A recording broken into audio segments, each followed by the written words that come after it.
សម្បកសុទ្ធផ្អាប់ជាមួយទឹកអង្ករបង្កើតបានទៅជាទឹកអតិសកលមប្រាណដែលមានគុណប្រយោជន៍យ៉ាងច្រើនអាចប្រើបានទាំងក្នុងការដាំដុះដំណាំនិងការចិញ្ចឹមសត្វដែលចំណាយលុយតិចមែនតើបងប្អូនត្រូវដឹងថានៅក្នុងសម្បកពងមាន់គឺមានសារជាតិកាល់ស្យូមដែលជាធាតុសំខាន់មួយដែលវាមានតួនាទីជំរុញការលូតលាស់របស់រុក្ខជាតិឲ្យពេញលក្ខណៈល្អ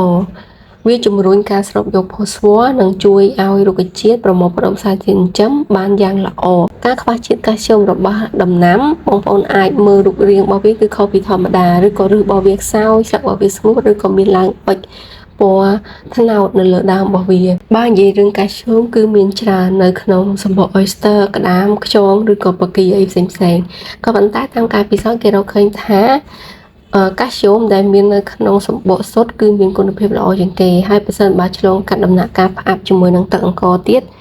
គុណភាពរបស់វាកាន់តែល្អទៀតផងបងប្អូនអាចប្រើប្រាស់បានភ្លាមបងប្អូនអាចគ្រាន់តែមានសម្បកពងទាពងមាន់បងប្អូនគ្រាន់តែច្បាច់វាឲ្យមាត់ហើយយកទៅដាក់គល់ដំណាំក៏បានដែរក៏ប៉ុន្តែតាមការពិសោធន៍គេរកឃើញថានៅពេលដែលយើងយកវាមកធ្វើការឆ្លងកាត់ការផ្អាប់មួយរយៈពេលហើយយើងយកទៅប្រើប្រាស់គឺវាមានគុណភាពច្រើនជាងការដែលយើងយកវាទៅដាក់ដោយផ្ទាល់ហើយមួយវិញទៀតការដែលយើងយកវាមកផ្អាប់ជាមួយទឹកអង្ករនេះគឺយើងអាចប្រើប្រាស់បានទាំងការជំនួយដល់ជ្រូកបើសិនបើយើងដាក់ឲ្យជ្រូកផឹកគឺជ្រូកនឹងវានឹងមានគ្រោងឆ្អឹងធំល្អហើយវាចូលទៅបំពន់ឆ្អឹងរបស់សត្វដែលយើងដាក់វាផឹកអញ្ចឹងណាហើយចំពោះបន្លែឬក៏ដំណាំផ្សេងៗពេលដែលយើងលាយបែបនេះហើយយើងអាចយកវាទៅលាយជាមួយទឹកដើម្បីស្រោចស្រពវាបានសម្រាប់បងប្អូនដែលមានបំណងចង់បានគ្រឿងម៉ាស៊ីនកសិកម្មទំនើបមានដូចជាម៉ាស៊ីនសូនចំណីសត្វម៉ាស៊ីនកិនស្រូវម៉ាស៊ីនកិនស្មៅគ្រប់ប្រភេទដែលនាំចូលពីបណ្ដាប្រទេសជប៉ុនអ៊ីតាលីម៉ាឡេស៊ីនិងប្រទេសថៃសូមធ្វើការទំនាក់ទំនងទៅកាន់ក្រុមហ៊ុន Mintic Power តាមរយៈ Facebook Page Mintic Power Tour ឬតាមរយៈលេខទូរស័ព្ទដែលមានលើអេក្រង់នេះ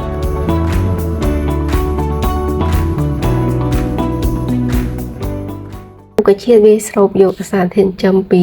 ទឹកអតិសកលមប្រាណនឹងបានកាន់តែល្អជាជាងយើងដាក់ទៅសម្បកពងមាន់ពងទានៅនឹងគល់ចំពោះគ្រឿងផ្សំដែលប្រើសម្រាប់ផលិតទឹកអតិសកលមប្រាណនេះបងប្អូនត្រូវមានទឹកអង្ករចំនួន10លីត្រទឹកអង្ករហ្នឹងបងប្អូនលាងឲ្យបងប្អូនទុកមកហើយការប្រើប្រាស់ទឹកអង្ករនេះបើសិនបើមានទឹកអង្ករតំណាតិកាន់តែល្អបើសិនបងប្អូនធ្វើនៅក្នុងរដូវនេះល្អហើយពីព្រោះថារដូវនេះគឺមានគេធ្វើសូមគេវិញសូមអីចឹងទៅគេប្រើប្រាស់ទឹកអង្ករច្រើនទៅបងប្អូនអាចយកទឹកអង្ករនឹងទុកចំនួន10លីត្រមកដើម្បីទុកធ្វើទឹកអតិសកលមប្រាណនេះហើយវត្ថុធាតុដើមទី2ហ្នឹងគឺពងមាន់ស្ងួតពងទាក៏បានដែរស្ងួតចំនួន1គីឡូស្ងួតហ្នឹងមានន័យថាបងប្អូនត្រូវតែយកសម្បកពងមាន់ដែលយើងរកបានហ្នឹងទៅហាលរយៈពេល2ទៅ3ថ្ងៃសិនណាបងប្អូនមុនបងប្អូនយកវាមកប្រើហើយថ្លឹងវាបរិមាណ1គីឡូមកទឹកអង្ករ10លីត្រជាមួយនឹងពងមាន់ស្ងួត1គីឡូចូលដល់ចំណុចទី2គឺដំណើរការនៃការផលិតអញ្ចឹងបងប្អូនយកសម្បកពងមាន់ឬក៏សម្បកសុទ្ធដែលយើងរកបានហ្នឹងទៅហាលថ្ងៃ2ទៅ3ថ្ងៃសិនទៅដើម្បីឲ្យវាស្ងួតល្អបន្តមកទៀតបងប្អូនប្រើដៃក៏បានបងប្អូនយកវាទៅបុកនៅក្នុងត្បាល់ក៏បានឲ្យវាបែកជាដុំប៉ុន្តែមិនឲ្យវាបែករហូតដល់ខ្លាចទៅជាម្សៅទេហើយបន្តមកទៀតបងប្អូនយកទឹកអង្ករដែលយើងរកបានហ្នឹងចំនួន10លីត្រដាក់ចូលទៅក្នុងធុងរួចយកសម្បកសុទ្ធដែលយើងកិនឬក៏យើងបុកឲ្យវាល្អិតតូចហ្នឹង1គីឡូហ្នឹងយកទៅដាក់នៅក្នុងធុងហើយយើងដាក់តិចៗបងប្អូនយើងដាក់លក្ខណៈជារោយម្ដងតិចទៅឲ្យវាលិចចូលទៅបាតធុងសន្សំទៅមានសម្បកពងខ្លះក៏វាមិនដែរតែខ្លះក៏វាលិចទៅតាមដំណើររបស់វាទៅបន្ទាប់ពីយើងដាក់អស់ហើយបងប្អូនបិទគ្របធុងហ្នឹងហើយទុកវានៅកន្លែងបន្លប់រយៈពេលចន្លោះពី8ទៅ12ថ្ងៃបញ្ជាក់ប្រាប់បងប្អូនបន្តិចការដែលយើងធ្វើទឹកអតិសកលមប្រាណទឹកអង្គរជាមួយនឹងសម្បកពងមាន់ពងទានេះបងប្អូនប្រើប្រាស់ដបទឹកក៏បានដែរបើសិនបងប្អូនមានធុងមានកម្របណាហើយបើសិនបើធុងយើងមានហើយប៉ុន្តែអត់មានកម្របបងប្អូនអាចយកกระดาษគ្របហើយយកខ្សែចងជុំវិញវាទៅក៏ប្រើប្រាស់បានដែររយៈពេល8ទៅ12ថ្ងៃកន្លងផុតទៅគឺបងប្អូនអាចយកវាមកប្រើបានហើយការប្រើនោះបងប្អូនអាចចម្រោះយកតែទឹកហើយដាក់ចូលក្នុងដបដើម្បីទុកប្រើនៅពេលក្រោយហើយការ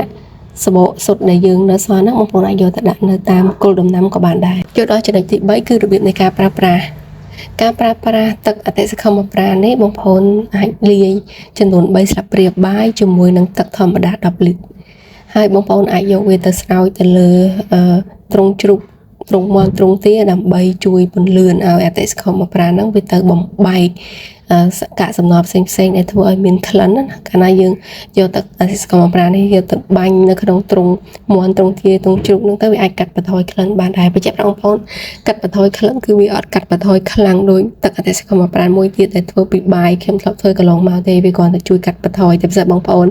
ចង់ឲ្យវាបាត់ក្លិនសិតទៅបងប្អូនធ្វើអាស៊ីសកម្មប្រាពីបាយមួយទៀតលាយជាមួយចំណីដើម្បីបង្កាត់ជាតិកាល់ស្យូមនៅក្នុងអាហារមានន័យថានៅពេលដែលបងប្អូនផលិតទឹកអាស៊ីសកម្មប្រាបានហើយបងប្អូនលាយ3ស្លាបព្រាជាមួយនឹងទឹក10លីត្រហ្នឹងបងប្អូនអាចយកវាទៅធ្វើទៅជាថ្នាំដើម្បីបាញ់នៅក្នុងទ្រុងជ្រូកក៏បានលាយជាមួយនឹងទឹកឲ្យសត្វផឹកក៏បានហើយលាយជាមួយអាហារឬក៏ចំណីដើម្បីឲ្យសត្វស៊ីក៏បានដែរយើងអាចលាយបានគ្រប់ទម្រង់តែម្ដងការប្រើប្រាស់ស្រោចស្រពទៅលើដំណាំបងប្អូនអាចមើលទៅលើប្រភេទដំណាំដែរបើសិនបើដំណាំរបស់បងប្អូនវាខ្សោយឬវាស្ងួតស្លឹកឬក៏វាមានឡើងអុចអីនៅលើស្លឹកហើយបងប្អូនអាចយកទឹកនេះទៅស្រោចបាននៅក្នុងបរិមាណដូចគ្នាបងប្អូនគឺ3ស្លាបព្រាលាយជាមួយនឹងទឹក10លីត្រហើយការស្រោចស្រពទៅលើដំណាំហ្នឹងបងប្អូនអាចស្រោចមួយសប្តាហ៍ម្ដងអីទៅកុំស្រោចវាញាប់ពេកចាបងប្អូនសម្រាប់រូបមន្តផលិតទឹកអាស៊ីសកម្មប្រានពីសម្បកសុទ្ធជាមួយនឹងទឹកអង្គរគឺខ្ញុំមានតែប៉ុណ្ណេះទេហើយសង្ឃឹមថាវានឹងខ្លាយទៅជាប្រយោជន៍ទៅដល់បងប្អូនលាយតែម្ដងបងប្អូនអាចប្រើប្រាស់បានទាំងក្នុងការចិញ្ចឹមសត្វក៏ដូចជាស្រោចស្រពទៅលើដំណាំយើងផងដែរអញ្ចឹងជាចុងក្រោយសូមពឹងបងប្អូនឲ្យជួយចុច Subscribe Channel YouTube របស់ខ្ញុំម្នាក់មួយផងដើម្បីខ្ញុំអាចទទួលបានចំណូលខ្លះៗពី YouTube ផងដែរចាអរគុណ